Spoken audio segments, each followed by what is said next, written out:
बाल मंदिर के इस YouTube चैनल पर मैं स्वरूप सिंह प्रिय विद्यार्थियों आपका हार्दिक अभिनंदन करता हूं।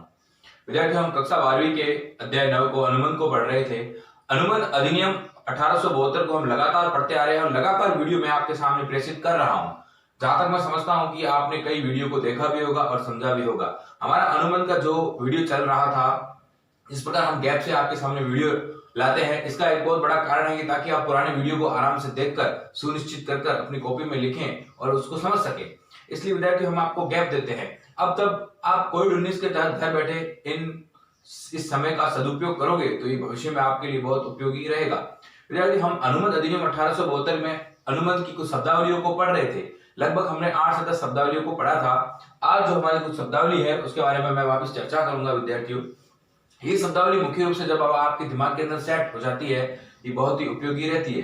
विद्यार्थियों, जहां तक नवरात्र के भी दिन आ गए हैं, एक हर्ष और उल्लास के साथ, शक्ति के साथ जब हम कोई कार्य करते हैं तब एक निहितता बनती है और वास्तविकता हमारे सामने झलक कर आती है। आप जिस प्रकार इस समय का सदुपयोग करोगे विद्यार्थियों, आप मोटिवेट होकर अपनी अभिप्रेरणा, आंतरिक इच्छाओं को जागृत कर कुछ तमाम बच्चे हम देख रहे हैं कि वीडियो के प्रति रुझान कम आ रहा है, उस रुझान को आप ज्यादा बनाएं, वीडियो को लगातार देखें और इन वीडियो से आपको बहुत बड़ा फायदा होगा। ये समय आपका सदुपयोग रहेगा।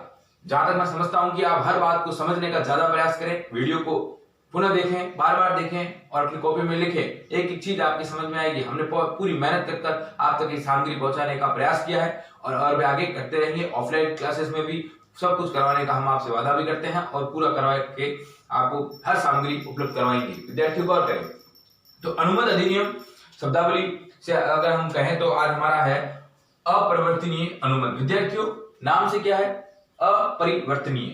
कहीं ना कहीं अनुबंध हो गया है, कहीं ना कहीं अनुबंध हो गया है, मगर कुछ तकनीकी कमियों के कारण वो अनुबंध रह जाता है, उसे आप परिवर्तित नहीं करवा सकते। इन तकनीकी कमियों को दूर करने के बाद आप अनुबंध करवा सकते हैं।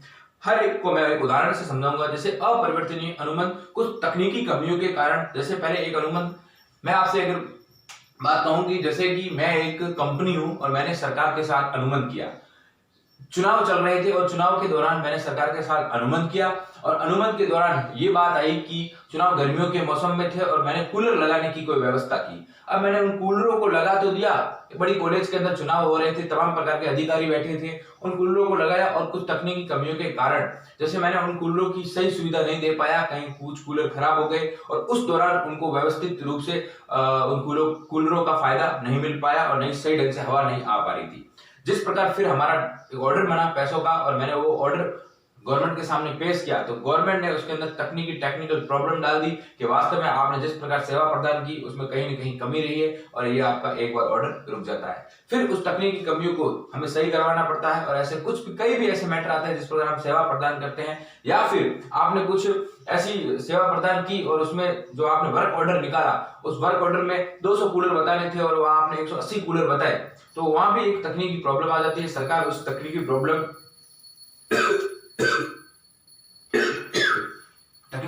के कारण आपके उस अनुबंध को रोक ले, आपके पेमेंट को रोक ले। फिर आप उस तकनीकी कमियों को दूर कर तकनीकी कमियों में कई ऐसे आदेश भी होते हैं, कई ऐसे निर्देश भी होते हैं, उनको आप पूर्ति अगर कर लेते हो, वो पूर्ति कर लेते हो तो वापिस वो अनुबंध आप परिवर्तनीय करवा सकते हो। गौर करें, इसे ही अपरिवर्तनीय अनुबंध कहा जाता है। देखो, मूलतः ये वैध होता है। जिस प्रकार मैंने कंपनी ने सरकार से अनुबंध किया वो वैध था, किंतु कुछ तकनीकी कमियों के कारण परिवर्तित नहीं करवाया जा सकता। आपके अंदर कोई वर्क ऑर्डर का कोई फॉल्ट आ जाए या आप सही ढंग से बिल नहीं बना पाओ या आपने जो आदेश निकाला है वो आदेश में गलती हो या कुछ ऐसी तकनीकी प्रॉब्लम्स आ सकती है, तो ऐसे अनुबंध कानून तकनीकी कमियों को दूर करने के बाद परिवर्तित करवाए जा सकते हैं। गौर करें विद्यार्थियों, मूलतः क्या होते हैं? वैध होते हैं, किंतु तकनीकी कमियों के कारण ये परिवर्तित नहीं करवाए जा सकते।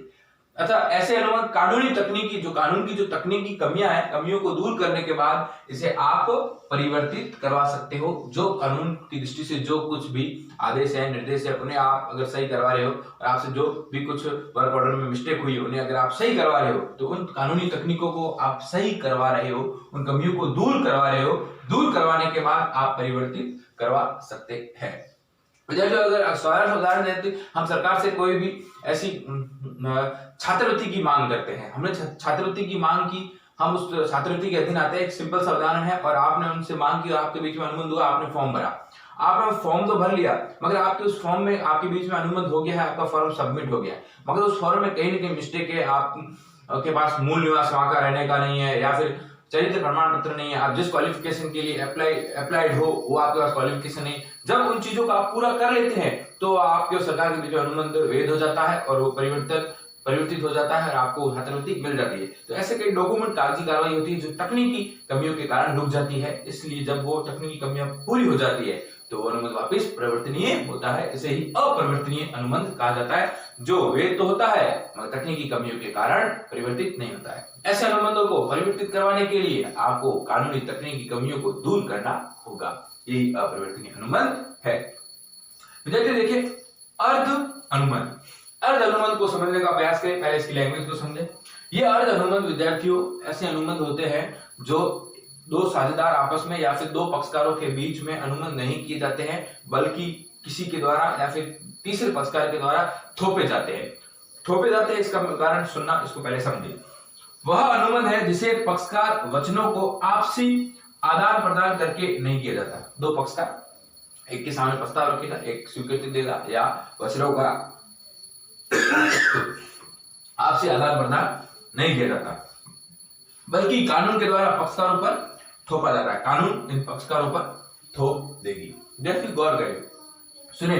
वह अनुबंध है जिसे पक्षकार वचनों को आपसी आदान प्रदान करके नहीं करते हैं। एक पक्षकार दूसरे पक्षकार के सामने प्रस्ताव रखेगा, दूसरा पक्षकार स्वीकृति देगा। एक दो पक्षकारों के बीच में आमने सामने ये अनुबंध नहीं होता है, नहीं किया जाता, बल्कि कानून के द्वारा पक्षकारों पर थोपा जाता है। अर्ध अनुबंध का उदाहरण सुने विद्यार्थियों। अर्ध अनुबंध से तात्पर्य है जैसे कि अपने घर पे इंडियन गैस एजेंसी एक टंकी भेजती है गैस सिलेंडर की। ये इंडियन गैस एजेंसी टंकी भेजती है, जैसे कि मैं बोलता हूं मेरे घर पे भेजती है, स्वरूप सिंह के घर पे एक टंकी भेजती है। इंडियन गैस एजेंसी ने टंकी भेजी स्वरूप सिंह के घर पे, मगर ये टंकी गलती से स्वरूप सिंह के घर पर ना जाकर पास के पड़ोसी बाबू सिंह जी के घर पर ये टंकी चली गई। इंडियन गैस एजेंसी, यार अनुबंध की मैं बात कर रहा हूं विद्यार्थी, सुने। इंडियन गैस एजेंसी वालों ने एक टंकी भेजी स्वरूप सिंह के घर पर। अब ये टंकी गलती से स्वरूप सिंह के घर पर डिलीवरी ना होकर बाबू सिंह के घर पर डिलीवरी हुई। बाबू सिंह ने इस टंकी को यूज कर दिया। अब इंडियन गैस एजेंसी जब स्वरूप सिंह से पैसे मांगती है, तब स्वरूप सिंह दावा पेश करता है कि मेरे तो ये टंकी मुझे तो मिलेगी नहीं, मैं किस बात के पैसे भरूं। फिर ये इंडियन गैस एजेंसी कानून की शरण में जाकर बाबू सिंह पर दावा कर यहां से इनसे ये पैसे ले सकती है। यानी कि अनुबंध किस पर थोपा गया, किस पर, कानूनी आपसे आदान प्रदान कानूनी पक्षकारों पर किस पर थोपा गया, कानून ने किस पर थोपा, बाबू सिंह पर थोपा। इनको ये पता ही नहीं था, इनको अनुबंध करना ही नहीं था। अनुबंध इन दोनों के बीच में हो रहा था, इंडियन गैस एजेंसी और स्वरूप सिंह के बीच में, इनको पता ही नहीं था। और गलती से इनके घर पर टंकी आने के कारण इन्होंने इस टंकी को उपयोग में ले लिया। फिर इन्होंने जब पैसा देने से मना किया तो इंडियन गैस एजेंसी वालों ने इन पर कानून की शरण लेकर इन पर अनुबंध को थोपा और अनुबंध वैध था और इन्हें पैसे चुकाने पड़े। यही अर्ध अनुबंध कहलाता है। विद्यार्थियों, अगर आप उदाहरण से समझोगे तो बिल्कुल कैसे थोपा जाता है तीसरे पक्षकार पर। दो पक्षकार आपस में, इन दोनों पक्षकारों ने आपस में कोई भी आदान प्रदान नहीं किया था, मगर तो भी ये पक्षकार सम्मिलित हो गया अनुबंध में, क्योंकि इसके घर पर गलती से टंकी गई और उसने उपयोग किया तो इन्हें भुगतान भी करना होगा। गौर करें विद्यार्थियों, इन छोटी छोटी चीजों को समझने का प्रयास करें। वो अनुबंध जो कि है जिसे पक्षकार वचनों को आपसी आदान प्रदान करके नहीं किया जाता है, बल्कि कानून के द्वारा पक्षकारों पर थोपा जाता है। जिस प्रकार कानून ने बाबू सिंह जी पर वो अनुबंध के कुछ नियमों को थोपा ताकि वो उनका भुगतान कर पाए। देखो, निष्पादित का मतलब इंग्लिश में अगर हम बात करें तो ये परफॉर्मेंस होता है या फिर कार्य करना होता है। क्या होता है? कार्य करना होता है। अब निष्पादित अनुबंध वो है जिसके अधीन सभी पक्षकारों ने अपने अपने सभी दायित्वों को पूरा कर लिया, यानी परफॉर्म्ड हो गया है, उन्होंने अपने कार्य पूरे कर लिए है, उसे परफॉर्म्ड। जैसे निष्पादित को आप परफॉर्मेंस शब्द को याद रखें, इंग्लिश के अंदर परफॉर्मेंस आप आराम से याद रखते हैं। जैसे हम क्रिकेट खेलते तो हमारा परफॉर्मेंस कैसा रहा, जैसे हम और भी कोई एग्जाम फाइट करते तो हमारा परफॉर्मेंस कैसा रहा। अब जिसके अधीन सभी पक्षकारों ने अपने अपने सभी दायित्वों को पूरा कर दिया हो।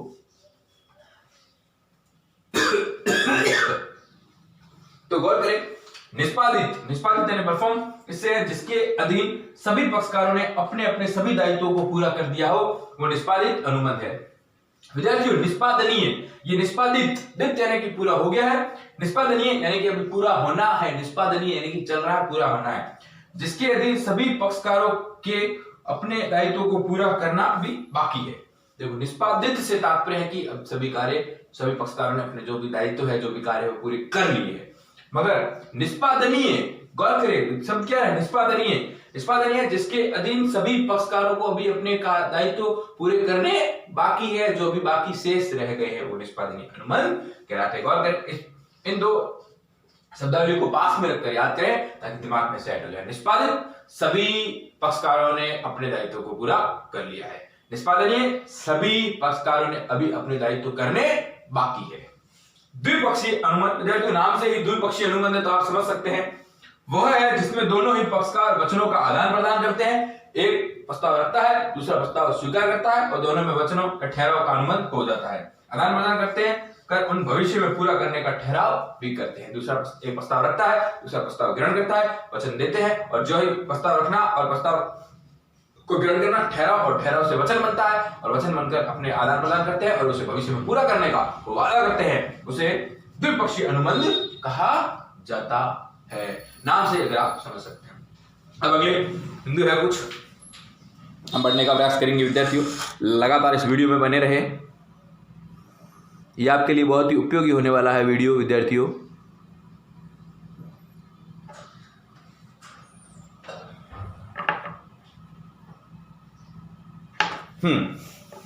अब है प्रस्ताव। विद्यार्थियों आप बार बार प्रस्ताव सब सुनते आ रहे हैं और प्रस्ताव की स्वतंत्र सहमति को भी अब आप समझेंगे। वास्तव में प्रस्ताव क्या होता है और उसी प्रस्ताव के अंदर स्पष्ट प्रस्ताव, गर्भित प्रस्ताव और विशिष्ट प्रस्ताव तीनों की मैं बात करूंगा। तो तीनों की बात करने से पहले आपको प्रस्ताव को समझना पड़ेगा। प्रपोज जिसे कहते हैं प्रपोजल या प्रपोज रखा जाता है, हम किसी के सामने प्रपोज रखते हैं, प्रस्ताव रखते हैं, वो प्रपोजल होता है। गौर करें, एक पक्षकार दूसरे पक्षकार के समक्ष किसी कार्य को करने या न करने की अपनी इच्छा प्रकट करता है। विद्यार्थियों मैं ये कह सकता हूं कि मैंने आपके सामने कोई भी प्रस्ताव रखा, मैंने आपके सामने ये प्रस्ताव रखा कि तुम सभी विद्यार्थी अपनी कॉपी में मैं जो अनुबंध पढ़ा रहा हूं पूरा लिखे, मैंने आपके सामने एक प्रस्ताव रखा। अब मैं आपको ये एक बाध्यता उत्पन्न नहीं कर रहा हूं, मैं आपके सामने प्रस्ताव, अब आपकी इच्छा है आप उसे कॉपी में करें या आपको ना करें, आप इससे अनुबंध करना चाहते हैं या नहीं करना चाहते हैं। जिस प्रकार हम किसी सरकार के सामने जाकर प्रस्ताव रखते हैं कि हमें 10,000 शिक्षक की विज्ञप्ति चाहिए, अब सरकार की इच्छा है उस विज्ञप्ति को वो करवाए या नहीं करवाए, वो सरकार की इच्छा है। तो एक पक्षकार दूसरे पक्षकार के समक्ष किसी कार्य को करने या ना करने की अपनी इच्छा या इस उद्देश्य से प्रकट करता है कि दूसरा पक्षकार की सहमति प्राप्त हो। जैसे कि एक रामू नाम का व्यक्ति है, वो श्याम नाम के व्यक्ति के पास गया और श्याम को बोला कि प्रिय श्याम, आपके पास ये तमाम प्रकार के जो भी इस दिवाली पर ये फटाके पड़े हैं, ये फटाके मुझे दे दो और इन फटाकों को मैं फोड़ूंगा, आप मात्र 5 रुपए ले लो। अब श्याम इस प्रस्ताव को स्वीकृत करे या ना करे वो श्याम पर निर्भर है, मगर रामू का दिमाग के अंदर एक ही बात है कि मैं ये प्रस्ताव रख रहा हूं कि सामने वाला वो प्रस्ताव, जिस उद्देश्य से मैं प्रस्ताव रख रहा हूं वो प्रस्ताव स्वीकृत करे और वो अपनी इच्छा मुझे प्रकट करे और इच्छा के अनुसार मुझे 5 रुपए में तमाम प्रकार के सभी फटाके इस दिवाली पर दे दे। एक पक्षकार दूसरे पक्षकार के समक्ष किसी कार्य को करने या न करने की अपनी इच्छा को प्रकट करेगा, अब सामने वाला करेगा या नहीं करेगा वो उस पर निर्भर है। इस उद्देश्य से प्रकट करता है कि दूसरा पक्षकार उसे सहमति दे दे। रामू का उद्देश्य बिल्कुल ये होता है कि वो उसे सहमति दे। कोई पक्षकार किसी के सामने प्रस्ताव यूं रखेगा कि सहमति ना दे, सहमति की इच्छा के अनुसार ही रखेगा। इच्छा प्रकट करना प्रस्ताव कहलाता है। हम किसी के सामने अगर इच्छा प्रकट करते हैं विद्यार्थियों तो वो प्रस्ताव ही कहलाती है। गौर करें, तो इच्छा को प्रकट करना क्या कहलाता है? प्रस्ताव कहलाता है। एक पक्षकार दूसरे पक्षकार के सामने किसी कार्य को करने या ना करने की इच्छा प्रकट करता है। अब इच्छा इस उद्देश्य से प्रकट करता है कि सामने वाला उसे सहमति प्रदान कर दे, और एक इच्छा को प्रकट करना क्या कहलाता है? प्रस्ताव कहलाता है। स्पष्ट प्रस्ताव, विद्यार्थी नाम से ही स्पष्ट है, नाम प्रस्ताव स्पष्ट है तो नाम से ही स्पष्ट है। स्पष्ट यानी लिखित होगा, शब्दों द्वारा प्रकट किया जाएगा, या लिखित रूप से प्रस्ताव को प्रकट किया जाएगा या शब्दों के द्वारा प्रकट किया जाएगा, वो स्पष्ट प्रस्ताव होता है।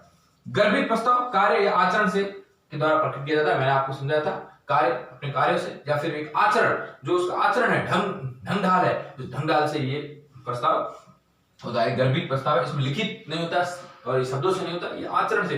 जैसे कि मैंने किसी से बोला कोई विद्यार्थी आया मेरे पास कि सर जी मैं आज अपने घर चला जाऊं कक्षा के अंदर छुट्टी लेकर, और मैं अगर ये बोलता हूं कक्षा चल रही है और एक विद्यार्थी खड़ा होकर बोल रहा है सर जी मैं इस कक्षा से आज जा रहा हूं, मुझे घर जाना है, मुझे घर में काम है, और मैं अगर ये बोलता हूं ऐसे कर मुंडी हिलाता हूं, तो वो एक ऐसा आचरण हो जाता है। उस आचरण से मैंने उनकी प्रस्ताव को स्वीकृति प्रदान कर ली है।